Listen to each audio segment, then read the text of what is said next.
අයිබන් සුබදසනක් වාසනාවත් උදැසනක් ඔබට ප්‍රාර්ථනා කරනවා. අද ඔබේ සියලු යහපත් කටයුතු සාර්ථක කර ගැනීම වෙනුවෙන් ඔබට ශක්තිය ධෛර්ය ලැබෙන්න කියන ප්‍රාර්ථනාවත් එක්ක අපි සූදානම් 7 වෙනි පැය ආරම්භ කරන්න. කොවිඩ් ව්‍යාප්තිය ආරම්භ වෙන 2019 අවුරුද්දේ ඉඳන් අපේ රටට භාණ්ඩ එවීම සම්බන්ධයෙන් සහ අනයන අපනයන ක්‍රියාවලිය තුළ වැදගත්ම කේන්ද්‍රස්ථානයේ බවට පත්වුණේ රේගුව. යම් තැනක රේගුවේ කාර්යයන් අකර්මණ්‍ය වුණා නම් බාධාවන් ඇතිව ක්‍රියාත්මක වෙන්න ගියා නම් සමහර වෙලාවට රටේ මේ පවතින තත්ත්වය නොසන්සුන්කාරී තත්ත්වය මීට වඩා වැඩි වෙන්න තිබුණා. ඒ නිසා 2019 ඉඳන් නිවැරදි සැලැස්මක් තුළ ආනයන අපනයන ක්‍රියාවලිය තුළ කේන්ද්‍රස්ථානයේ බවට පත්වෙච්ච රේගුවේ කටයුතු ඉතාමත්ම සාර්ථකව සිද්ධ වුණා. කොහොම නමුත් යම් යම් අවස්ථාවල එක්තැනකදී චෝදනාවක් විදිහට අඩුපාඩු පෙන්වා දීමක් විදිහට ප්‍රමාදයන් පිළිබඳවත් සමාජයෙන් චෝදනාවන් එල්ල වුණා සහ ප්‍රශ්නගත තත්ත්වයන් ඇති වුණා. ඒ නිසා මේ වෙලාවේ අපි රේගුවේ කාර්යභාරය සහ සමහර වෙලාවට විදේශගත ශ්‍රමිකයන් ලංකාවේ උදවියට යම් භාණ්ඩයක් එවනවා නම් ආනයන අපනයන ක්‍රියාවලිය තුළ නිරත වෙනවා නම් රේගුවේ කාර්යභාරය කොහොමද සිද්ධ වෙන්නේ කියන කාරණය සම්බන්ධයෙන් අපි හිතුවා කතා කරන්න. ඒ විතරක් නෙවෙයි පහුගිය කාල සීමාව තුළ රේගුව අධ්‍යක්ෂ ජෙනරාල්වරයා විදිහට වැඩ බාරගත්ත විජිත රවිප්‍රමතුමා මේ වැඩිරියට පැවිලා තීරණය තුළ කියපු කාරණා සම්බන්ධයෙන් උත් අපි අද යම් ප්‍රශ්න කිරීමක් කරන්න සූදානම්. මේ වෙනකොට ඒවා කරලා තියෙනවද වෙලා තියෙනවද කියන කාරණේ සම්බන්ධයෙන්. ඒ නිසා අපි බොහොම ගෞරවයෙන් අද ආරාධනා කළා රේගුවේ වත්මන් කාර්යභාරය සහ මහජනතාවට එයින් ලබා දෙන සේවාවන් වල මේ වෙනකොට තත්ත්වය පිළිබඳව කතා කරන්න රේගුව අධ්‍යක්ෂ ජෙනරාල් විශ්‍රාමික මේජර් ජෙනරාල් විජිත රවිප්‍රමතුමාට ඉතාමත් ආදරෙන් ආයුබෝවන් කියලා පිළිගන්න සුබ දවසක් ඔබතුමන්ට. ඒ වගේම රේගු මාධ්‍ය ප්‍රකාශකතුමන් නියෝජ්‍ය අධ්‍යක්ෂ නීති සුදාන්ත සිල්වා මැතිතුමාටත් බොහොම ගෞරවයෙන් ආරාධනා කළා. ආයුබෝවන් සුබ දවසක්. විජිත රවිප්‍රමතුමනි අපි කතාව පටන් ගමු. මේ වෙනකොට රේගුව යම් තැනකදී චෝදනාවක් එල්ල වෙච්ච තරක් සහ අනෙක් පැත්තෙන් ප්‍රශ්නගත තත්ත්වයන් තිබුණු තැනක්. ඔබතුමා රේගු අධ්‍යක්ෂ ජෙනරාල්වරයා විදිහට වැඩ බාරගත්තට පස්සේ අර හිතුව දේවල් කරන්න පුළුවන් වෙලා තියෙනවද? ඔව් දසුන් ඇත්තටම මම බාරගන්න අවස්ථාව වෙනකොට විශාල වශයෙන් චෝදනා එල්ල වෙමින් පැවතුණු ස්ථානයක් තමයි ශ්‍රී ලංකා රේගුව කියන්නේ. මොකද මම හිතන්නේ සමාජයටම තීරණය කරන්න පුළුවන් ඔබටම තීරණය කරන්න පුළුවන් මේ වෙනකොට අහන දකින්න දේවල් වල හැටියට වෙන වෙන ආයතන නම් තමයි වැඩිපුරම කියවෙන්නේ. ශ්‍රී ලංකා රේගුව ගැන කියවෙන දේවල් අඩු වෙලා තියෙනවා. මම කියන්නේ 100%ක් සියලුම දේවල් නැවතිලා තියෙනවා කියලා. නමුත් සැලකිය යුතු ප්‍රමාණයකින් දේවල් නැවතිලා තියෙනවා කියන එක මමත් පිට අයගෙන් බාහිර පාර්ශ්ව වලින් දැනගෙන අහගෙන තමයි වැඩ කරගෙන යන්නේ. උතර මොකද මම විසින්ම තීරණය කරනවට වඩා හොඳයි මම හිතන්නේ බාහිර පාර්ශ්ව වලින් මේක දැනගන්න එක. මේ සමාජයේ අනිත් අයට නොයෙකුත් තරාතිරම් වල ඉන්න අයට කතා කරලා නොයෙකුත් ව්‍යාපාරවල යෙදීලා ඉන්න අයට ශ්‍රී ලංකා රේගුවත් සමග නිරතුරුව කාර්යභාරවල නියැලලා ඉන්න අයත් එක්ක කතා කරලා බැලුවාම ශ්‍රී ලංකා රේගුවේ දියුණුවක් තියෙනවා. ඒ කියන්නේ යම් තරක දූෂණ වංච අක්‍රමිකතා තිබ්බනම් ඔබතුමාට අඩුම ගානේ මහජනතාව කතා කරන්නේ ඒ සම්බන්ධයෙන් වැටබඳින්න පුළුවන් වෙලා තියෙනවා. සෑහෙන දුරට දේවල් අපිට වෙනස් කරන්න පුළුවන් වෙලා තියෙනවා. ඒකට මට සහයෝගය දීලා තියෙනවා ශ්‍රී ලංකා රේගුවේ බහුතරයක්. ඔව් දැන් රේගුවේ බහුතරයක් ඔබතුමාට සහාය දුන්නා කියන්නේ සමහර වෙලාවට අනෙක් පැත්තෙන් උපකල්පන වෙන්න ඕන බහුතරයක් ඕකට සම්බන්ධයිද කියලා. ඇතුළෙනුත් සම්බන්ධයි පිටයත් ඕකට සම්බන්ධයි කියන තර යම් තරක ප්‍රශ්නගත තත්ත්වයක් තිබුණා.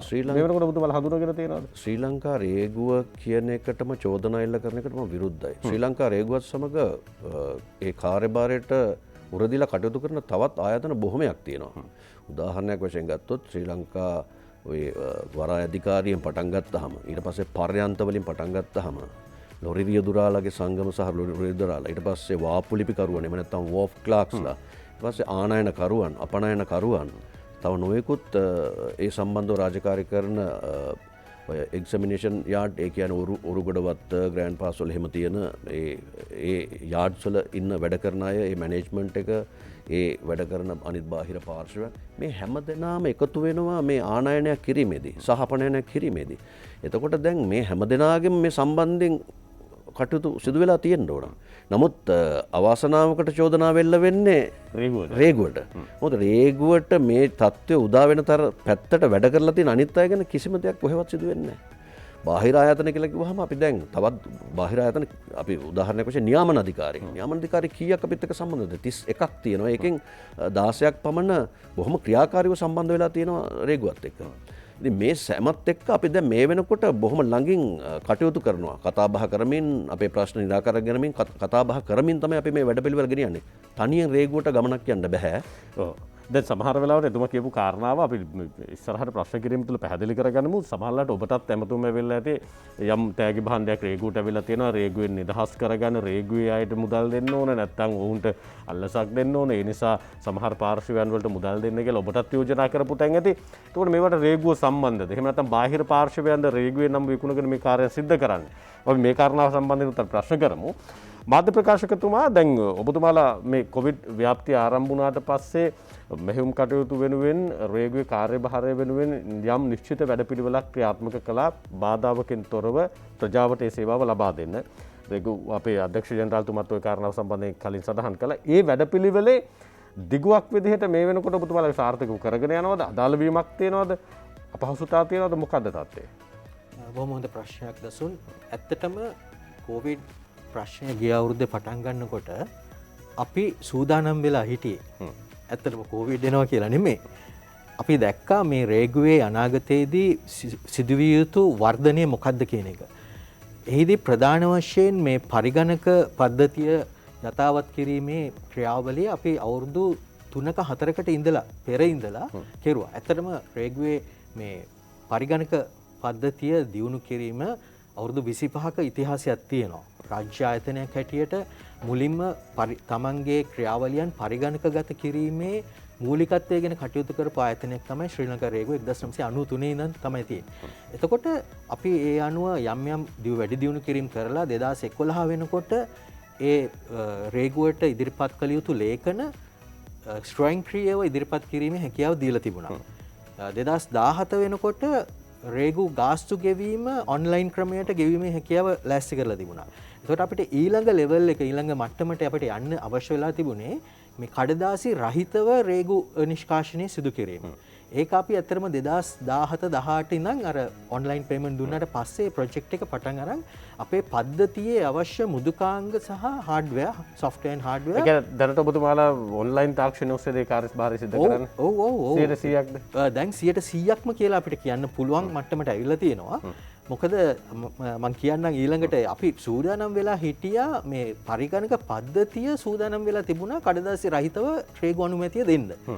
ඒක ඇත්තටම කොවිඩ් බලාපොරොත්තු වෙන්නේ නෙමෙයි කෙරුවේ අපේ සාමාන්‍ය කාර්යභාරය හැටියට අපි වැඩි දියුණු කිරීම කරගෙන ගියා. ඒතර කොවිඩ් වගේ වසංගතයට මාර්තු මාසයේ අපි ගිය අවුරුද්දේ මුහුණ දෙනකොට අපේ පරිගණක පද්ධතිය සූදානම් වෙලා හිටපු හින්දා රේගු අධ්‍යක්ෂක ජෙනරාල්තුමා එකවර තීරණයක් ගත්තා. අපි මිනිස්සුන්ව එන එක නවත්තමු. කඩදාසි රේගුවට ගේන එක නවත්තමු. අපි කඩදාසි රහිතව අපේ අනුමැතියෙන් දෙමු කියලා. එතකොට අපි ඒක ආරම්භ කළා. ආරම්භ කළාට ඒකේ යම් යම් තව කළ යුතු දේවල් තිබුණා. විශේෂයෙන්ම මේ පරිගණක පද්ධතියකට ඩිජිටල් තාක්ෂණය ඔස්සේ වන ඩිජිටල් ලේඛනයක් ඩිජිටල් ඩොකියුමන්ට් එකක් ඒකේ අත්සන ඒක නැතුව ඒ ඩොකියුමන්ට් එකේ සමහරක් වෙලාවට නීති අනුකූල භාවය පිළිබඳව ගැටලුවක් තිබුණා. අපි අගෝස්තු 1 වෙනිදා වෙනකොට මේ ඩිජිටල් සිග්නේචර් කියන තාක්ෂණයත් හඳුන්වලා දුන්නා. දැන් රේගුවට ඉදිරිපත් කරන සියලුම ඩිජිටල් ලේඛන ඩිජිටල් සිග්නේචර් එකෙන් සයින් කරලා ඉදිරිපත් කරන්න අනිවාර්ය කරලා තියෙනවා. අපි ඒක හැබැයි තාමත් පොඩි සහන කාලයක් දීලා තියෙනවා. සමහරක් ආයතන ඒකට එකවරම සූදානම් කිරීම අමාරු හින්දා. ඉතින් මේ හින්දා අපි ඇත්තටම ඒ අපේ කාර්යභාරය කොවිඩ් ඇතුළතදී කළ යුතු ඉතාමත් හොඳින් කරගෙන යනවා. යම් තැනක ඔබතුමාලා දැන් අපි මැතිතුමනි මේ වෙලාවේ සෞඛ්‍ය අමාත්‍යාංශයත් ඇති වෙලා තියෙන මේ දත්ත සම්බන්ධයෙන් ප්‍රශ්නයක් ඇති වෙලා තියෙනවානේ. දැන් ඔබතුමාලා ඒ සම්බන්ධව තව අවධානය යොමු කරලා පරිගණකගත කිරීමේදී දත්ත ඇතුළත් කිරීමේදී ඔබතුමාලා අවධානය යොමු කරලා තියෙනවද? ඒ සම්බන්ධයෙන් අරගෙන තියෙන ක්‍රියාමාර්ගය මොකක්ද කියලාත් අපි කතා කරමු. ඊට කලින් අපිට වෙලාව බලන්න අවසර දෙන්න. රවි ප්‍රමැතිතුමනි මොකක්ද මේ වෙලාවේ ඔබතුමාලා ඒ ආරක්ෂාව වෙනුවෙන් අරගෙන තියෙන ක්‍රියාමාර්ගය? ඔය සුදත් මහත්මයා කිව්ව පරිදි 93 වසරේ පටන් ගත්ත දෙයක් තමයි මේ ස්වයංක්‍රීය පද්ධතිය හඳුන්වා දීම. මේක මේ දැන් ඔබතුමාටම තේරෙනවා ඇති අවුරුදු 25ක් වගේ දීර්ඝ කාලයක් ගිහින් තියෙනවා ඒක හඳුන්වා දෙන්න පමණයි. පියවරෙන් පියවර එක පියවරෙන් පියවර. එතකොට දැන් මේ අපි අවුරුදු එකහමාරක් අවුරුදු දෙකක් තුලදී අපිට මේ හඳුන්වා දීපු දේවල් වල ප්‍රතිඵල එකවර ලබන්න හම්බ වෙන්නේ නැහැ. කෙසේ වෙතත් මේ පද්ධතිය තුල මගේ දන්නා පරිදි මගේ දැනීම පරිදි ඒකේ ඇතුළත අපිට අපේ පද්ධතියට බෑකප් එකකුත් තියෙනවා. ඒතර අපිට ඒ රිසර්ව් එකක් විදිහට ඒක තියෙනවා. ඒ කියන්නේ අපේ මැකිලා ගියොත් මොකක් හරි හේතුවක් නිසා පවර් ෆේලියක් හරි මොකක් හරි හේතුවක් නිසා බාහිර ප්‍රශ්නයක් නිසා මැකිලා ගියත් අපිට තියෙනවා බෑකප් එක. මේක වෙනම සුරක්ෂිතව තියලා තියෙනවා. නමුත් මේ පද්ධතිය තුලත් මට වඩා හොඳට මම හිතන්නේ මොකද මේ මෙතුමා IT අංශයේ ඒ රාජකාරී කරපු එක්කෙනෙක්. මේ මුලින් ඉඳන් අවුරුදු මම හිතන්නේ 12ක් පමණ එම ස්ථානයේ ඉඳගෙන මේ සම්බන්ධව රාජකාරී කරපුනේ. එයා වැඩිදුර විස්තර කරා මේකේ සිකියුරිටි එක කොහොමද මේකේ නැතිවීමක් එහෙම නැත්නම් මේකේ ඉරේස් වීමක් මැකී දැමීමක් ඒ වගේ දෙයක් වුණොත් කොහොමද අපි රිකවර් කරන්නේ?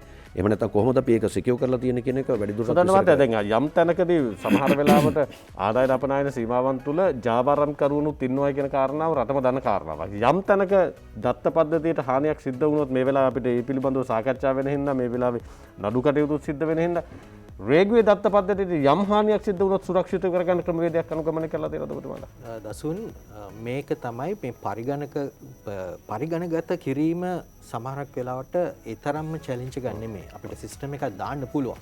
හැබැයි ඔය සිකියුරිටි කියන එක ඉතාමත් වැදගත්. අපේ පරිගණක අංශයේ ඉන්න මේ නිලධාරීන් මේක අවුරුදු 15කට 20කට ඉඳන් දැක්ක දෙයක් තමයි. එතකොට අපි ඒ අවශ්‍ය ආරක්ෂාව කියන එක ගැනත් මූලිකත්වය දීලා තමයි පරිගණකගත කිරීමේදී සිදු කරේ. අවශ්‍ය ෆයර්වෝල් ඒ අවශ්‍ය විදිහට නියමානුකූලව යථාවත් කරලා ඒක මේන්ටේන් කරගෙන යනවා. දත්ත පද්ධතිය අපි ස්ථාන දෙකක මේ දත්ත රැස් කරනවා. මට ආරක්ෂක හේතුන් මත වැඩි විස්තර කියන්න බෑ.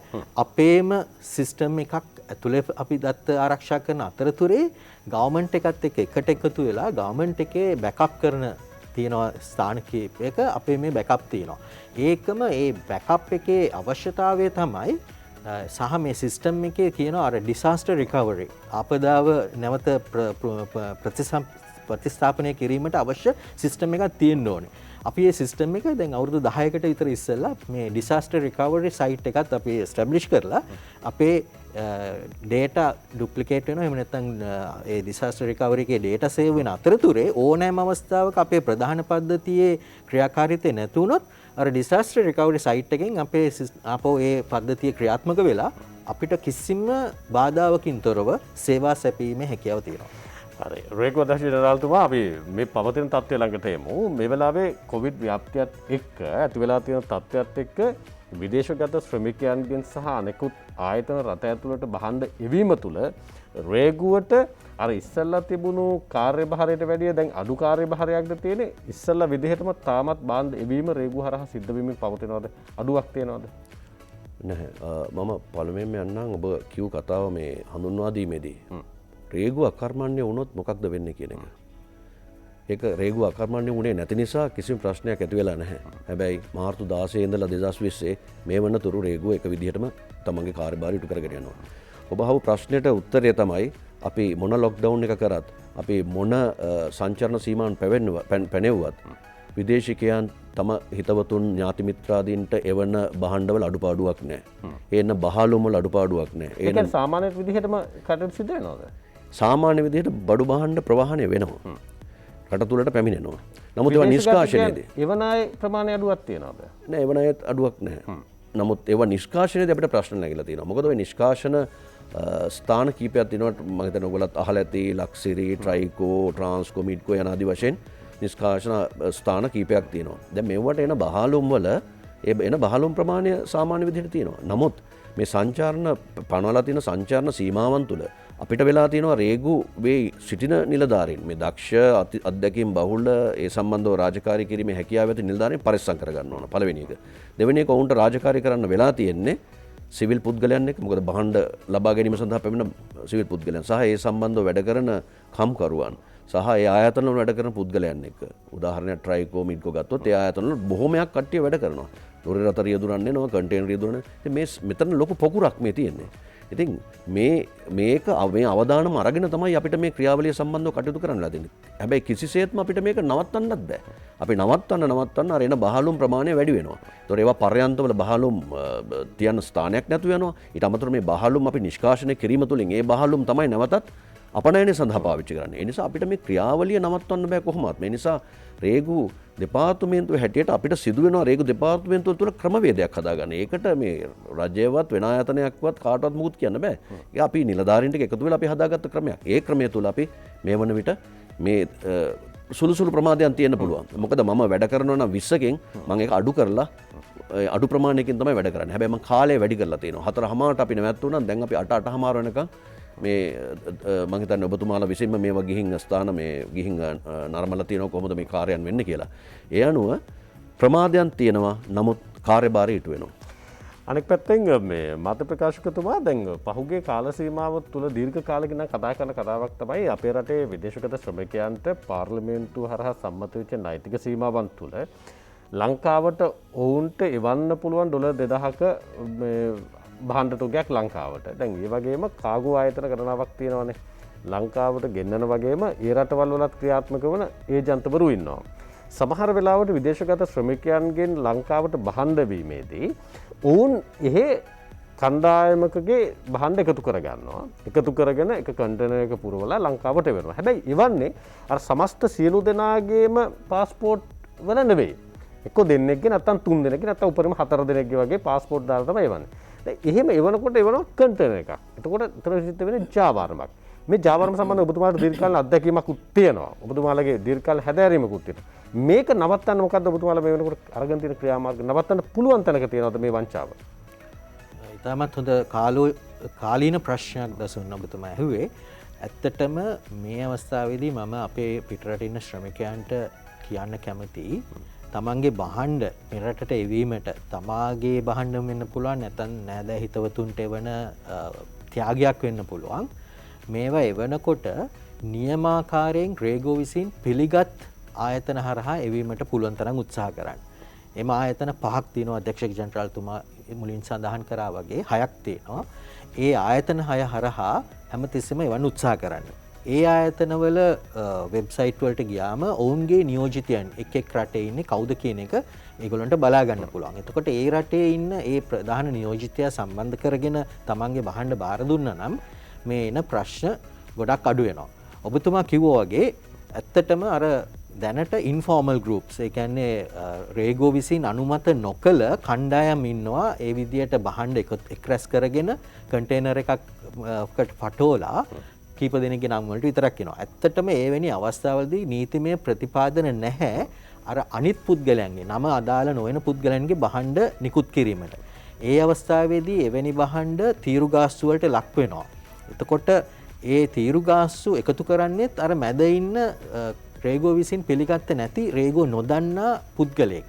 ඉතින් එතනදී එයා ඊට පස්සේ විවිධ විදිහට තව නැවත ගෙවීම් කරන ලෙස බලපෑම මේ ළඟදී මටත් ගිය සති දෙකකට ඉස්සෙල්ලා මම බොහොම හිතවත් මගේ අඳුරන මල්ලි කෙනෙක් UK වල ඉන්නේ. එයා මේ වගේ පෙට්ටියක් එවලා ඒ ප්‍රශ්නේ තිබුණා. ඉතින් හැමතිස්සෙම මට අවවාද කරන්න තියෙන්නේ රේගුව පිළිගත් ආයතන 6 ඒජන්තවරුන් ගැන අවධානයෙන් කටයුතු කරලා ඒ රටේ ඒගොල්ලන්ට බාර දෙන්න. මොකද හදිස්සියවත් ඒ විදිහට පිළින් නොගත් ක්‍රමවේදයකට ওই විදිහට භාණ්ඩ එවුවොත් ඒ භාණ්ඩ එවන කන්ටේනර් භාර වේවන අර පාස්පෝර්ට් 4ට අදාළ පුද්ගලයන් සම්බන්ධයෙන් ඔබතුමාට නෛතික ක්‍රියාමාර්ග ගන්නකොට උන්ට සමහරවිට උන් දන්නේ නැතුව මේ ජාවාරමක් සිද්ධ වෙන්නේ.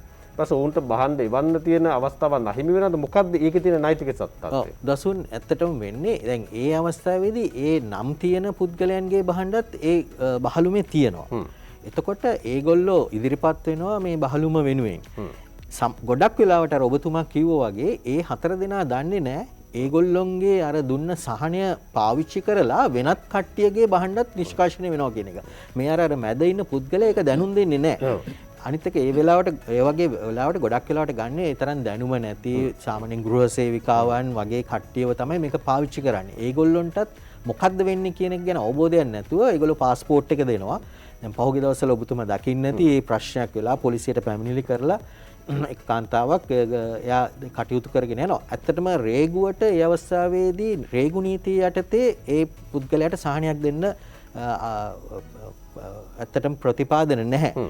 අපිට එයා කිව්වොත් මේ ටික පමණයි මගේ භාණ්ඩ ඒ ටිකට පමණක් රේගු ගාස්තු මේ අර සහනය ලබා දෙන්න කියලා අපිට ඒ අවස්ථාවේදී පුළුවන්. එතකොට එයාගේ භාණ්ඩ වෙනම හඳුනගෙන එයාගේ සහනය ඒ කොටසට විතරක් පාවිච්චි කරලා ඉතුරු ටිකට තීරු ගාස්තු අය කරන්න. එතකොට වෙන්නේ ගොඩක් වෙලාවට මේගොල්ලෝන්ව රවටන හින්දා අර මැද ඉන්න පුද්ගලයා ඒ අර සහනය ඇබියුස් කරනවා. එහෙම නැත්නම් ඒක ඒගොල්ලෝ අර පුද්ගලින්ව රවටන එක දෙයක් කරනවා. දැන් පොඩ්ඩක් එකතු කරන්නද මේ සුදත් කියපු දේවල් වලට අමතරව මේ ප්‍රමාණය ගත්තොත් එහෙම 70කට අධික ප්‍රමාණයක් මේකේ නම පවතින ඩෝ ටු ඩෝ සර්විස් කියලා. මේකේ අතීතය බැලුවොත් එහෙම ඉතිහාසය බැලුවොත් එහෙම අවුරුදු 10කට පිට සිට මේ වනතෙක් සිදුවීම පවතින ක්‍රියාවලියක්. මොකද කොහේ හෝ වැරැද්දක් වෙලා මෙයාලා මේ විසින් කරන මේ වැරැද්ද පිළිබඳව ඔවුන්ව දැනුවත් කරලත් නැහැ, උන්ගේ ඒජන්තවරුන් දැනුවත් කරලත් නැහැ, සමාජය දැනුවත් කරලා නැති තත්ත්වයක් ආවා. ඒ නිසා අපිට සිදු වුණා මෙතුමා මම හිතන්නේ එතකොට IT ඩිවිෂන් එකේ හිටියේ අපිට සිදු වුණා මීට මාස 8කට පමණ පෙර 2020 අග අවසාන කාලේ වගේ වෙනකොට මේ ඩෝ ටු ඩෝ සර්විස් කියන එක ප්‍රචලිත වුණා. හේතුව තමයි කොවිඩ් සිටුේෂන් එක. ප්‍රචලිත වෙලා මේක ටිකක් වැඩියෙන් ක්‍රියාත්මක වුණා. වැඩියෙන් ක්‍රියාත්මක වෙනකොට තමයි මේ සම්බන්ධව ඒ කාර්ය ලබා ගන්න පුද්ගලයන්ට තියෙන අපහසුකම් ඊපස්සේ අපිට දිනෙන් දින වැඩි වෙන්න පටන් ගත්ත පැමිණිලි. ඔවුන්ගේ නියම ලයිස්තුවේ තියෙන බඩු පැමිණෙන්නේ නැහැ, බඩු ලැබෙන්නේ නැහැ යනාදි වශයෙන්. මේක ඊට පස්සේ අපිට తాවකාලිකව නවත්තන්න සිදු වුණා. ඒ නැවැත්වීම තුළ මම හිතන්නේ විශාල සමාජ අරගලයක් ඇති වුණා. මෙතන ඔබතුමාලා දන්නවා ඇති. මගේ නමටත් බොහොම දරුණු විදිහට ප්‍රහාර එල්ල කරා. නමුත් අපි ඒක නවත්තලා අපි ඒක අධ්‍යයනයක් කරා. සියලුම නිලධාරීන් අරගෙන අපි අධ්‍යයනයක් කරලා ඊට පස්සේ අපි Zoom තාක්ෂණය ඔස්සේ මේ නියෝජිතයන් ඒරී රටවල මේ බහුතරයක් මේ මිඩල් ඊස්ට් කන්ට්‍රීස්ම නෙමෙයි, මැද පෙරදිග රටවල්ම නෙමෙයි, යුරෝපීය රටවල් පවා මේකට එකතු වෙලා ඉන්නවා. හේතුව තමයි මේක අර කියපු ආයතන වල සුදත්ත කියපු ආයතන වලට වඩා අඩු ගානකට මේක කරන්න පුළුවන්. ඊට මිනිස්සෙක් සාමාන්‍යයෙන් යන්නේ ගාන ටිකක් අඩු තැනකටනේ. නමුත් මෙතන සිදුවන ක්‍රියාවලිය අර එතුමා සඳහන් කර පරිදි ඒක ඉතාම දරුණුයි. විදේශ ගමන් බලපත්‍රය අවභාවිතා කිරීමක් තමයි සිදු වෙන්නේ ඔහු නොදැනුවත්ව. මම ඒක සම්බන්ධ වෙනවා, මම නොදැනුවත්ව සිදුනේ. නමුත් කෙසේ හෝ දැන් මේක නවත්වන්නත් බැරි තත්ත්වයක තියෙන එක. මොකද මේකට සම්බන්ධ වෙලා තියෙන ප්‍රමාණය ඉතාම වැඩි. ඉතින් නවත්තන්න බැරි නෑ. දැන් සමහර වෙලාවට මේක ලබා දෙන නියෝජිත ආයතන ඉන්නවනේ. ඔබතුමාලට මේ නියෝජිත ආයතන සම්බන්ධයෙන් අපි මේකට ක්‍රමවේදයක් හැදුවා. අපි මේ ක්‍රමවේදයක් හදලා නීත්‍යානුක්‍රමවේදයක් හැදුවා. ඒ කියන්නේ දැන් මේ විදේශ ගමන් බලපත්‍රය පාවිච්චි කරන්න පුළුවන් ඒ පුද්ගලයන්ට විතරයි. වෙන අයට බෑ. ඒ වගේම තමයි මේ ගේන භාණ්ඩ නිෂ්කාශනය කරන ස්ථානයක් තියෙනවා. දැන් මේවා නිෂ්කාශනය කරන ස්ථාන කොහේ තියෙනවද කියලා අපි කවුරුත් දන්නේ නැහැ. දැන් ට්‍රයිකෝ ගත්තොත් ට්‍රයිකෝ එකේ ස්ථානයක් තියෙනවා. ඒ ස්ථානයට ගෙනාලා ස්ථානයෙන් තමයි මේවා නිෂ්කාශනය කරන්නේ. දැන් මේවා එහෙම කරන්නේ නැහැ නේ. ඊට පස්සේ අපි මේගොල්ලන්ට ක්‍රමවේදයක් හැදුවා. ක්‍රමවේදය හදලා අපි කොමිටි රැස් කරලා ක්‍රමවේද හදලා ඔවුන් එක්ක සම්බන්ධ වෙලා ඔවුන්ගේත් යෝජනා අරගෙන හදලා දැන් අපි ඒක ඉදිරිපත් කරලා තියෙනවා භාණ්ඩාගාරයට, අපේ ෆයිනෑන්ස් මිනිස්ට්‍රියකට. මේ ඒකට අපිට ඇප්‍රූවල් එක හම්බුණා නම් ඒකට බහුතරයක් කැමති වෙලා ඉන්නවා, බට් සුළුතරයක් ඒකට කැමති නැහැ. නමුත් අපිට අකමැත්තෙන් හෝ ඒ ක්‍රමවේදය හඳුන්ලා දෙන්න වෙනවා. මොකද නැත්තම් ඒක නීති අනුකූල තත්ත්වයක් නොවන නිසා. සමහර තැන්වලදී රේගුවට චෝදනා එල්ල වෙන්නේ රේගුවේ කිසිදු සම්බන්ධයක් නැතුව වෙන්නට පුළුවන්. අර තෑගි බහන්ද රේගුවට ඇවිල්ලා තියෙනවා. ඒවා නිදහස් කරගන්න සමහරවිට කස්ටමර් එකේ අයට ඒවා නිදහස් කිරීම වෙනුවෙන් යම් අතයට ගානක් දෙන්න ඕන. ඒ වෙනුවෙන් මුදල් ලබා දෙන්න කියලා සමහර පාර්ශව රැවැට්වීමේ කාර්යභාරයක නිරත වෙලා තියෙනවා. මේකට සමහරවිට ඔබත් අහු වෙලා ඇති. දුරකථන ඇමතුම් හරහා ඇවිල්ලා මුණ ගැහිලා මුදල් ලබා ගැනීම හරහා මේ කාර්ය සම්බන්ධයෙන් රේගුව දැනුවත්ද? දැනුවත් නම් රේගුවේ අපකීර්තියට ලක් කරන මේ පුද්ගලයන් සම්බන්ධයෙන් මොකද්ද මේ වෙලාවේ ඔබතුමාලා අරගෙන තියෙන ක්‍රියාමාර්ගය? අපි කතා කරමු මේ විරාමෙන් පස්සේ.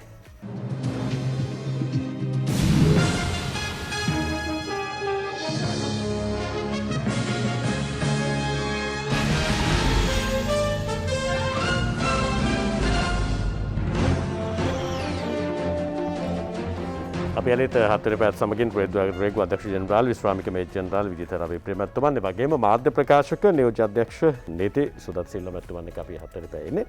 මේ විජිත රවි ප්‍රේම මහත්මයා මොකද්ද රේගුවේ නව අවභාවිත කරමින් රේගුව අපකීර්තියට පත් කරන මේ පුද්ගලයන් සම්බන්ධයෙන් ඔබතුමාලා කරන නීතිමය ක්‍රියාමාර්ගය මේ පිළිබඳව ඔබතුමාලා හැදෑරීමක් තියෙනවද? අධ්‍යයනයක් කරනවද? මොකද තත්ත්වය? මේක ඇත්තටම අපිට අපෙන් තොරව බාහිරව සිදුවන දෙයක්. කෙසේ වෙතත් අපේ නම තමයි භාවිත කැලලක් වෙන්නේ. ඉතින් මේක ඇත්තටම මේක සිදුවෙන ක්‍රියාවලිය මට වඩා හොඳට මේ ගැන අධ්‍යයනයක් කරලා තියෙන සුදන්ත මහත්තයා ඊට පස්සෙ කියයි. නමුත් මම කියන්නම් කොහොමද මේක සිදුවෙන්නේ කියලා. බහලුමක් තුල මොකක් හරි භාණ්ඩයක් ආවා කියලා අපි උදාහරණයක් වශයෙන් ඔබතුමා ගත්තොත් ඔබතුමාට දන්නවා. ඔබතුමාට දන්නලා කියනවා මේකට මෙච්චර ප්‍රමාණයක් ගෙවන්න තියෙනවා අහවල් ලංකෙට මේ මුදල් යොමු කරන්න. මේක බොහොම ලස්සනට ඔබ මේ ඔබ දැනුවත් කරලා රැවටීමක් නොවනසේ පෙන්ලා තමයි කරන්නේ.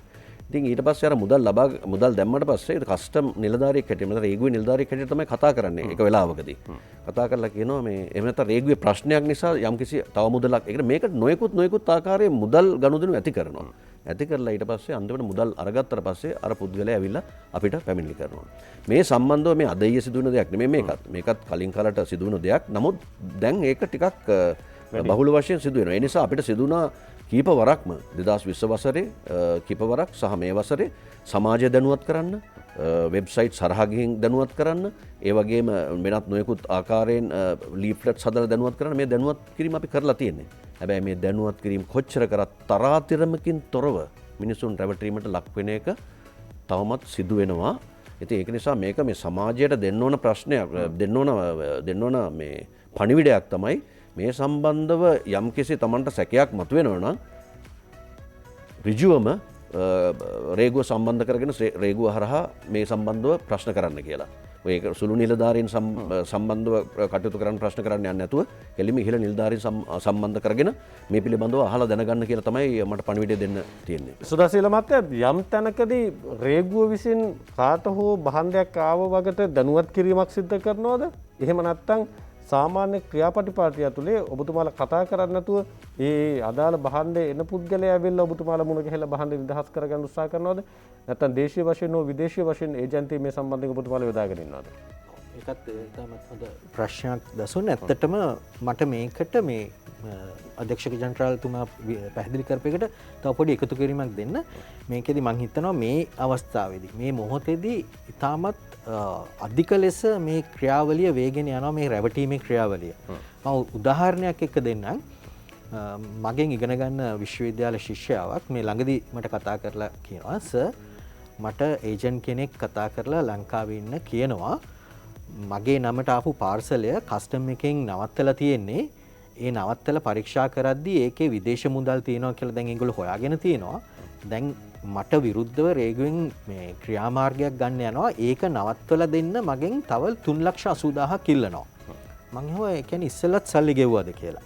ඒ පාර ඔව් සර් මම දැනටත් 45,000ක් ගෙවලා තියෙනවා කස්ටම් ඩියුටි ගෙවන්න. මං හිතුවා කවුද ඔයාලට පාර්සල එව්වේ?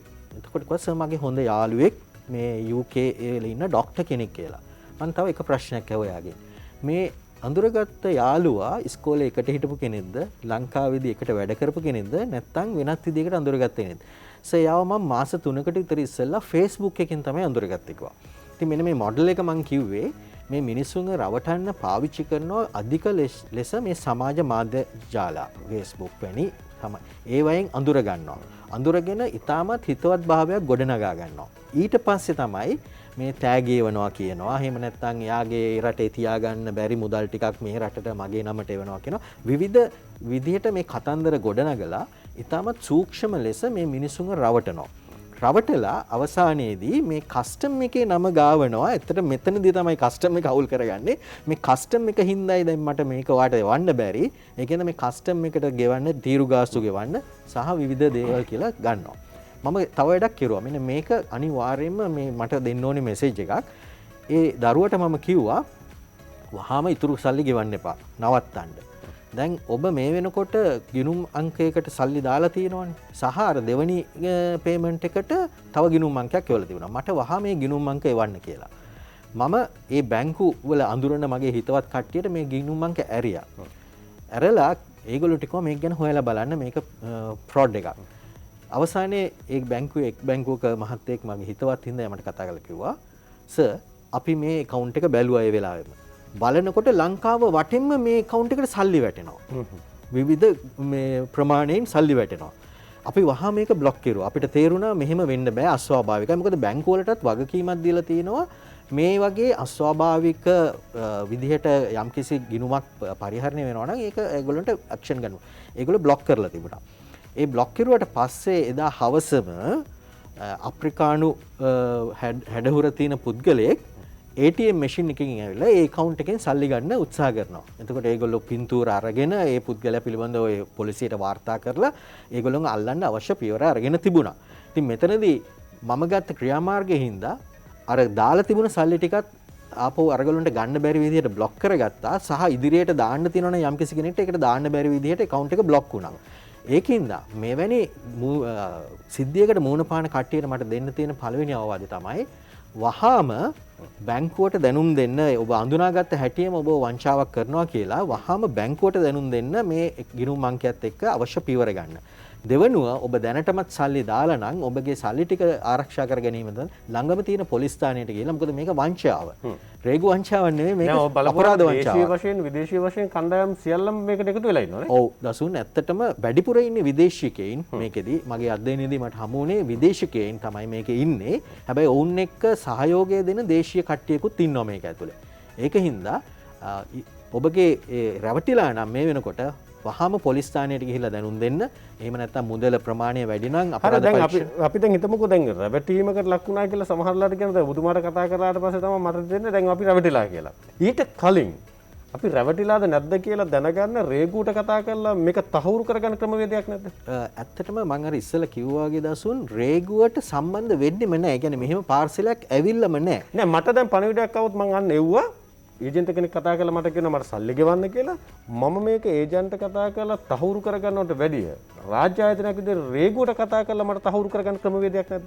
දසුන් රේගුවට යම්කිසි භාණ්ඩයක් ලංකාවට ඇවිල්ලා රේගුවට දැනුම් දෙන අවස්ථාව තමයි ඒ භාණ්ඩය මේ ලංකාවට ගේන ප්‍රවාහන ආයතනය ශිපින් ඒජන්ට් හරි එයාලයින් එකෙන් හරි අපිට දැනුම් දෙනවා මෙන්න මේ භාණ්ඩ ලංකාවට ගොඩ බෑවා කියලා. අන්නේ ගොඩ බෑවා කියලා දැනුම් දෙන අවස්ථාවේදී තමයි රේගුව දැනගන්නේ එවැනි භාණ්ඩ ලංකාවට ආවයි කියලා. භාණ්ඩයක් ඇවිල්ලම නැත්තම් එහෙම දැනුම් දීමක් රේගුවට වෙන්නේ නැහැ. දැන් මෙතනදී ඇත්ත වශයෙන්ම එහෙම පාර්සල් එකක් ඇවිල්ලා නැහැ. එහෙම පාර්සල් එකක් නැහැ, ඒජන්ට් කෙනෙක් නැහැ. එහෙම නැති අවස්ථාවක රේගුවට එහෙම දැනුම් දීමක් කරන්න කිසිම කරුණු නැහැ. හරි මම අධ්‍යක්ෂකව මම අහන්නේ දැන් එහෙම ඇවිල්ලාද නැද්ද? මුදල් ගෙවන්න ඕන නැද්ද කියලා මම රේගුවෙන් තහවුරු කරගන්න ක්‍රමයක්. උදාහරණයක් වශයෙන් දැන් ඔබතුමාට මේ සිදුවීම උසිත වුණා කියන්නේ ඔබතුමාට දුරකථන ඇමතුමක් එනවා. ඔබතුමාගේ නමට භාණ්ඩයක් ඇවිල්ලා තියෙනවා. ඒක රේගුවෙන් නවත්තලා තියෙනවා. මේ ක්‍රියාවලිය සිදු වෙනවා කියන්නේ ඔබතුමාට සැකයක් තියෙනවා නම් රේගුව සම්බන්ධ වෙලා රේගුවෙන් අහන්න පුළුවන්. ඒතකොට අපිට හැකියාව තියෙනවා ඒ ආයතන කතා කරලා මෙහෙම එකක් ඇවිල්ලා තියෙනවද? මේ අදාළ පුද්ගලයාට. ඒතකොට ඔහු කියනවා නැහැ කියලා. ඒතකොට අපි දැනුවත් කරන්න පුළුවන් මේ රැවටීමකට ලක් වෙන්න වෙලා තියෙන ඔබගේ වෙලාවට ඔබ අපිව සම්බන්ධ වෙලා කතා කරගෙන. ඒතකොට අපි අවසානයේදී අපි දෙන්නම් අපේ අංක ටික ඒ අංක වලට කතා කරන්න පුළුවන්, කතා කරලා අහන්න පුළුවන්. ඒ කවුරු නැතත් අපිට උනත් කතා කරලා ඍජුවම කිව්වම අපි මේක සම්බන්ධව හොඳටම දැනගෙන තියෙන නිසා අපි ඒ ගායව වළක්වන්න පුළුවන්. ඒකම උන්ට දෙන පණිවිඩය තමයි මෙවැනි දෙයක් සිදු වුණාම උන් දැනගත්තොත් ළඟට ගිහින් පොලිසියට ගිහින් මේ account numbers ඔක්කොම ටික දෙන්න මොකද ඒ පොලිස් දෙපාර්තමේන්තුව දන්නවා මේ දේවල් සිදු වෙනවා කියලා. අපි වුණත් දැනුවත් කරලා තියෙනවා. ඒ නිසා ඒ තොරතුරු නැතුව හැබැයි ඔවුන්ට කිසිම ක්‍රියාවලියකට සම්බන්ධ වෙන්න බෑ. ඒ නිසා ඔවුන්ට පුළුවන් ඒ දුරකථන අංක එතකොට ගිණුම් අංක ඔක්කොම ටික දාලා එන්ට්‍රියක් දැම්ම නම් පොලිස් දෙපාර්තමේන්තුවේ සම්බන්ධ කටයුතු කරනවා. ඒ පිළිබඳව ටිකක් වැඩිපුර අවධානය යොමු කරන්න මේ පවතින තත්ත්වය ඇතුලේ ඔබ සමහරලාට තව පාරක් රැවටෙන්න පුළුවන්, රැවටීමට ලක් වෙන්න පුළුවන්. ඒ නිසා මේ අවධානය යොමු කරන්න මේ කාරණේ සම්බන්ධයෙන් කියලා යෝජනා ඔබට කරනවා. අනෙක් පැත්තෙන් පහුගිය කාල සීමාව තුලම රේගුව යම් යම් භාණ්ඩ නීති විරෝධීව ලංකාවට ඇතුළට අරගෙන එනකොට අත්අඩංගුවට ගැනීම සිද්ධ කළා. භාණ්ඩ ගණනාවක් රේගුව සතුව තියෙනවා. සමහර ඒවා මලකඩ ගාලා තියෙනවා, සමහර ඒවා භාවිත කරන්න බැරි තත්ත්වයට පත් වෙලා තියෙනවා. මම දැක්ක ඡායාරූප ගණනාවකුත් සමාජ මාධ්‍යයේ රවි ප්‍රිමතුමා සංසරණය වෙනවා. මේවට මොකද කරන්නේ? සමහර වෙලාවට මේවා ජාතික ආර්ථිකය වෙනුවෙන් රටේ අවශ්‍යතාවය වෙනුවෙන් භාවිත කරන්න බැයිද? ප්‍රතිපත්තිමය තීන්දුවක් ගන්න සූදානම්ද? අපි කතා කරමු විවරාමයෙන් පස්සේ.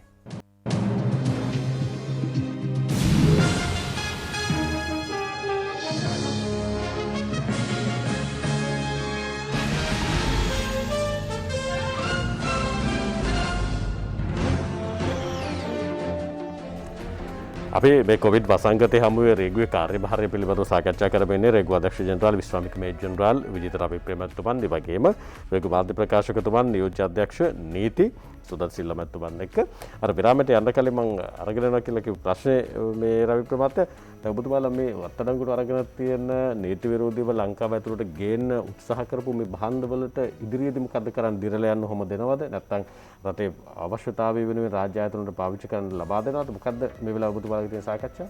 අතර මේක බොහොම කාලෝචිත ප්‍රශ්නයක්. අතර මේක මේ ළඟදී බොහොම මෑතකදී තමයි මේ පිළිබඳව වැඩි අධ්‍යයනයක් සහ වැඩි ක්‍රියාකාරීත්වයක් යොදලා බලන්න පටන් ගත්තේ. හේතුව තමයි දැන් මේ භාණ්ඩ කිව්වට පස්සේ එකක් බහලුම්. එහෙම නැත්නම් කන්ටේනර්ස්. අනිත් ඒවා වාහන. මේ දෙවර්ගයම අපේ පර්යන්තවල සහ අපේ පිරික්සු මධ්‍යස්ථානවල සහ නොයෙකුත් තවත් තියෙන ඒවට වෙන් කරලා තියෙන ස්ථානවල මේවා රැඳිලා පවතිනවා. මේවා රැඳී සිටින්න හේතු ගණනාවක් තියෙනවා. අනික මේක රැඳිලා තියෙන්නේ අද ඊයේ නෙමෙයි. අවුරුදු ගාණක්. සමහර වෙලාවට අවුරුදු 10කටත් ඉස්සෙල්ලා තියෙන භාණ්ඩ බහලුම් එම ස්ථානවල තියෙනවා. මට හේතු වෙන්න පුළුවන් එකක් මේ සම්බන්ධව ක්‍රියා කරන පාර්ශව, ඒ කියන්නේ විමර්ශන සඳහා ක්‍රියා කරන පාර්ශව මේවට සම්බන්ධක මේවට සහයෝගය දෙන්නේ නැහැ. ඒ නිසා මේවා දිගින් දිගට ඇදවිලා අවුරුදු ගණන් මොකද වැරද්දක් කරලා තියෙන නිසා ඒගොල්ලෝ පැමිණෙන්නේ නැති නිසා. දෙවෙනි එක තමයි මේවට උසාවි මාර්ගයෙන් කටයුතු කරලා තියෙන නිසා උසාවියේ තියෙන ඒ කාලය ගන්න නිසා ඒ සම්බන්ධව ඒ ප්‍රමාද වීම තියෙනවා. ඉතින් මේ ප්‍රමාද වීම හරහා බහලුම් ගණනාවක් සහ වාහන ගණනාවක් මේ වගේ තියෙනවා. නමුත් අපි මේක හඳුනාගෙන 2020 වසරේදී අපි දැන් මේක නිදහස් කරන්න පටන් ගත්තා. හැබැයි ඒක ලේසි නෑ. ඒ නිදහස් කිරීම ලේසි නෑ.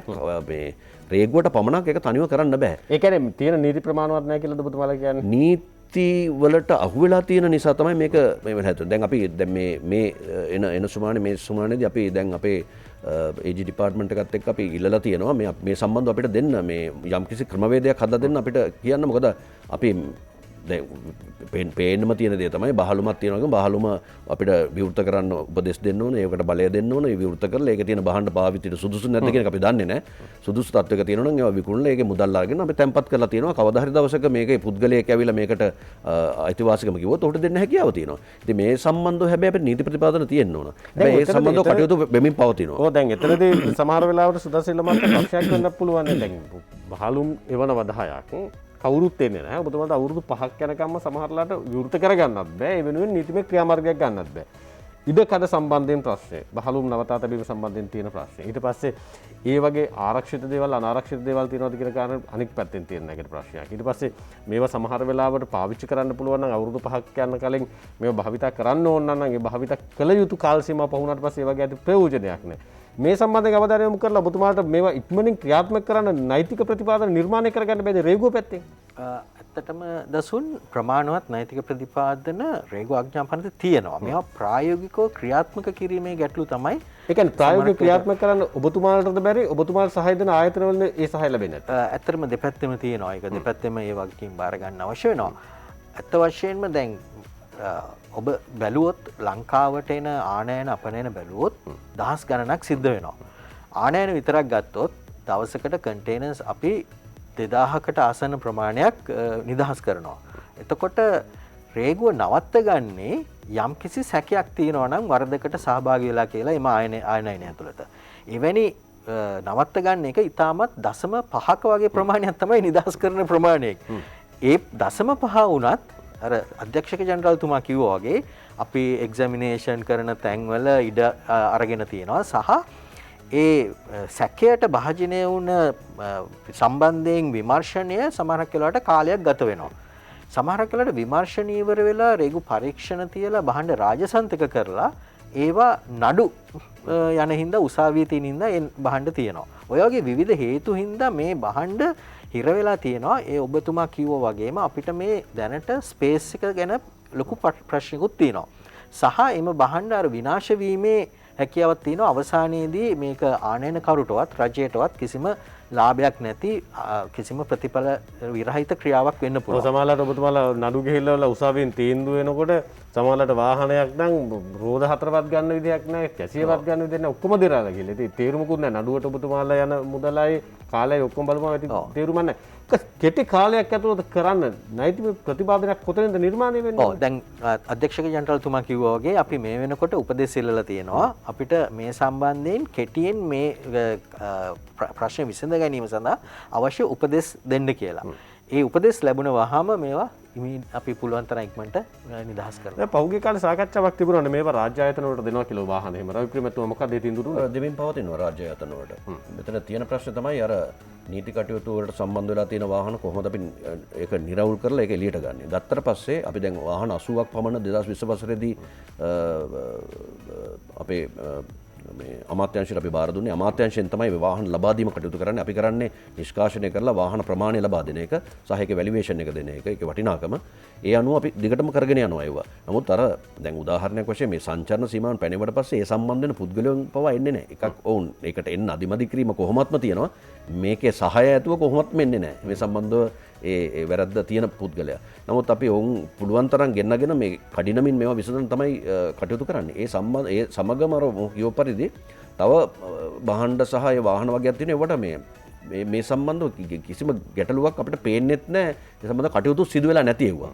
ඒවට අපි ඒවා කොහොමද නිදහස් කරගන්න කියලා මොකද අපි නීතියට බැඳිලා තියෙනවා. ඉතින් මේක පසු කාලීනව මේක රේගුවට විරුද්ධව එන්න පුළුවන් නිසා අපි කරන ක්‍රියාවලිය නීතියානුකූලව කළ යුතු නිසා අපි ඒ සම්බන්ධ උපදෙස් ඉල්ලලා තියෙනවා. දැනට ඔබතුමාලා සතුව කොච්චර වටිනාකමක් සහිතව භාණ්ඩ තියනවාද නිදහස් නොකරගෙන නීති විරෝධී විදිහට ලංකාවට ගෙනලා රේගුව සන්තකේ තියාගෙන ඉන්නවද? ඇත්තටම වටිනාකම ගැන මට මේ වෙලාවේ එකපාරටම අදහසක් දෙන්න බෑ. සාමාන්‍යයෙන් රාජසන්තක කරලා උසාවියේ නඩු තියෙන භාණ්ඩ තියෙනවා. රාජසන්තක කරලා මෙන්න මෙහෙම ප්‍රශ්නයක් තියෙනවා. දැන් අපි සමහරක් රාජසන්තක කරපු භාණ්ඩ තියෙනවා. ඒවා අපි විකුණලා ටෙන්ඩර් හරහා විකුණලා රජයට අදාළ මුදල් අය කරගන්න වෙනවා. දැන් මේ ටෙන්ඩර් පටිපාටිය ඇතුළත සමහරක් වෙලාවට විකුණන්න ගියාම ගැටලු සහගත තත්ත්වයක් එනවා. ඉල්ලුම් කරුව නැති වෙන්න පුළුවන්, ඉල්ලන මිල ඉතා අඩු වෙන්න පුළුවන්. එවැනි අවස්ථා තියෙනවා. ඒකින්ද වටිනාකම ගැන මට කෙලින්ම මේ වෙලාවේ උත්තරයක් දෙන්න බෑ.